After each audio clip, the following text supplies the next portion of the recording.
Sci-fi surprise time. The Atomic Brain! Yes, our 12th film in the Sci-Fi Surprize Series is the Atomic Brain. Wow, I didn't know anything about this one. I actually wrote down the Atomic Bran on my notes. Well, it was a little dry. So this is the 12th film of the Sci-Fi Surprise. Oops, look at that. I left the note card in there. I'm muffing up how it looks. The Sci-Fi Surprise Series of watching all 50 films in this collection. This is film number 12.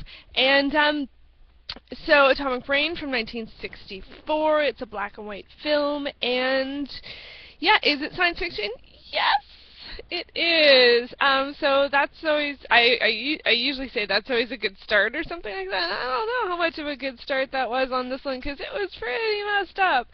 It kind of goes under the mad scientist choices of sci-fi because it's sort of about body transference and transplantation and those kinds of things, and so I have to say it is actually thematically pretty disturbing. And after watching, not so much in this series, wow, I've dropped this a few times. My cat actually knocks it over at night a lot. Silly kitty. Anyway, and not so much in this. I also have a horror collection, and there are a disturbing number of films in the horror collection, and now with Atomic Brain, that are very much about sort of like controlling, stealing, reanimating, and keeping captive women. So for me, that's not usually gonna work as a movie. It's just not really something I'm interested in. And as I said, we see it more in horror, and this was definitely a science fiction film, but it definitely sort of runs, it's a theme that runs strong in this one. So you know, that sort of is just, for me, it's a bit of a no-go. But I did, you know, I always try and find some positive stuff to enjoy in the movie, and there were some things. One of the first things I noticed was that there's an extremely long narration-only introduction to the film. It went on for so long, like not just narrating into space, but like we see stuff, right? We see stuff going on, and it's a narrator telling us what's going on. Like a long, like 7 minutes, the first or so, and I'm like, and that's an interesting choice. It actually gave the film a voyeuristic feel to it, because it's not like someone writing in their diary or a scientist taking notes or something like this. It's someone telling us this disturbing story that's unfolding, and we're watching, and we're still watching. You know, so it gave it a really creepy feel. Now, it did swerve into, you know, regular, you know, the characters were talking and stuff like that, but we did get some more narration in terms of the thought process and stuff.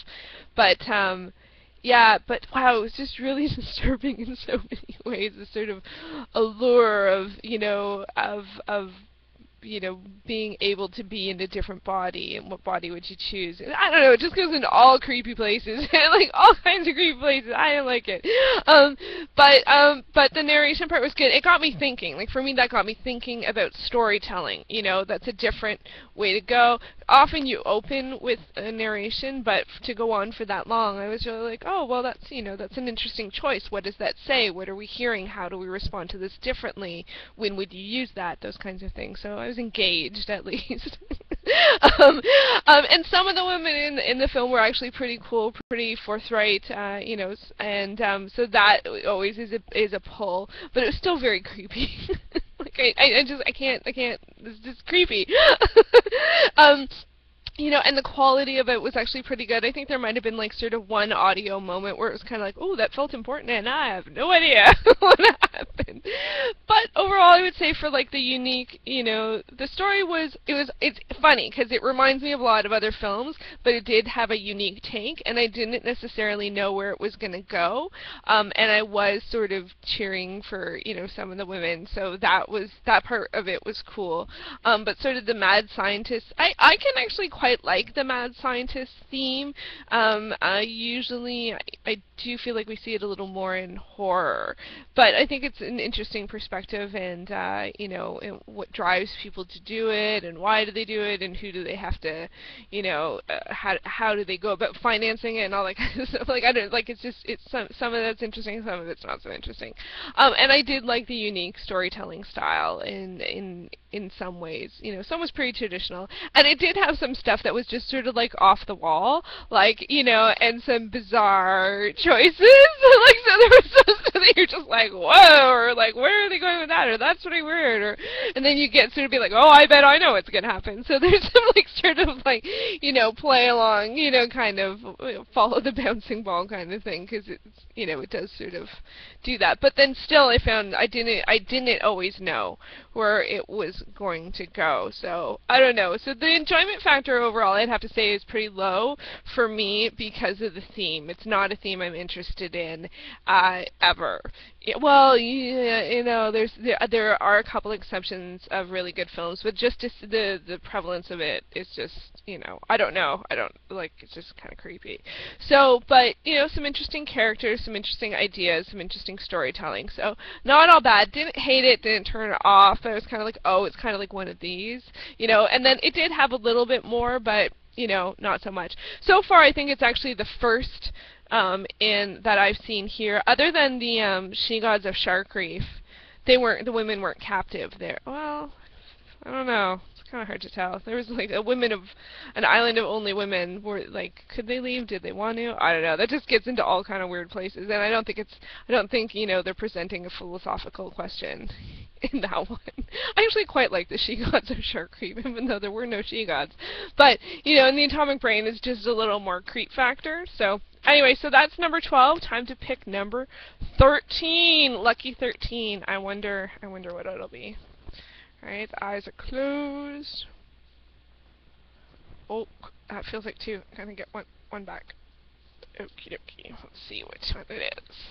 Whoops! I knocked over the Atomic Brain! Warning from Space. With Tomoyo Kurita. Oh, I wonder if it's Japanese. 1956, black and white. I am looking forward to it. Actually, I was writing up the titles of the ones I haven't yet seen. I was like, Warnings from Space, what is that? I will find out! I will find out! Cool. So that one's a bit short and sweet for a review. Can't say it ranks high. I'm trying to look at in comparative to the other science fiction films, because I did start to... Whoa! Knocking things over. I did start to put them in order overall, and yeah, it'd probably be pretty low, because I think Brain Machine is definitely my favorite. Brain Machine! Santa Claus Conquers the Martians.